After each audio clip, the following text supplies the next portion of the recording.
भाग 3। उधर जैसे ही सोनम के पापा और मामा जी वहां से निकले, तभी हमारे डॉक्टर साहब अपने बुलेट पर धड़धड़ाते हुए मेन गेट से घुसे। सोनम के पापा को वो क्या ही जानते, पर मामा जी को तो अच्छे से पहचानते थे वो, कि जरूर कुछ खुराफाती काम ही होगा, तभी ये दर्शन दिए हैं।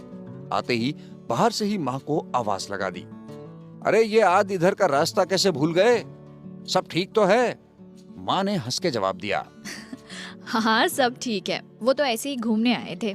बिट्टू, माँ आप नहीं भी बताओगे तो भी मुझे सच पता चल ही जाएगा।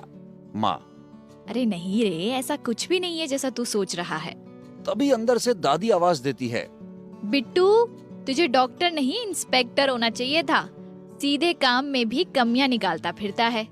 तूने उस दूसरे आदमी के बारे में तो कुछ भी नहीं पूछा और बेचारे मामा जी के पीछे पड़ गया।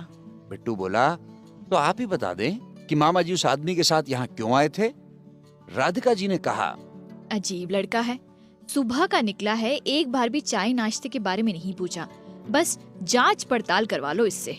माँ आप अच्छे से जानती हैं कि मामा जी बिना किसी काम के कभी नहीं आएंगे, और काम भी कुछ टेढ़ा ही होगा तब, नहीं तो ये कभी अपनी शक्ल भी नहीं दिखाएं।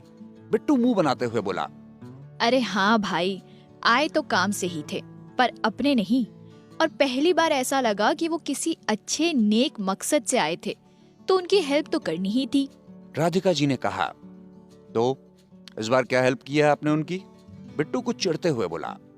सब जानते थे कि बिट्टू को गुस्सा कितनी जल्दी आता है, इसलिए राधिका जी ने अटकते अटकते कहा, कल से हमारे ऊपर वाले रूम में एक पीजी रहेगी, और दादी से सब बातें डॉक्टर साहब को बता दी। डॉक्टर साहब बोले, एक काम करिए, मैं भी हॉस्टल चले जाता हूँ, और कृपा की तो वैसे भी कुछ समय बाद शादी हो जाएगी, फिर तो सारा घर खाली हो जाएगा, आप पूरे घर को भाड़े पर चला दो। उन लोगों में और कुछ बहस होती, इससे पहले ही नंद किशोर जी इवनिंग वॉक करके आ गए। उनको देखकर डॉक्टर साहब चुप्पी साधे अपने रूम में चले गए। दादी और राधिका जी ने सारी बातें नंद किशोर जी को बताई, तो उन्होंने कहा कि ऐसा कुछ नहीं होगा। अरे पता नहीं क्यों, पर मेरा दिल कह रहा है कि वो लड़की सच में किसी को कुछ भी कहने सुनने का मौका नहीं देगी।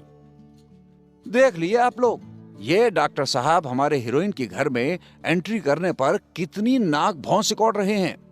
यही डॉक्टर साहब एक दिन इनके मुरीद हो जाएंगे, क्योंकि अगली सुबह बहुत कुछ बदलने वाला था।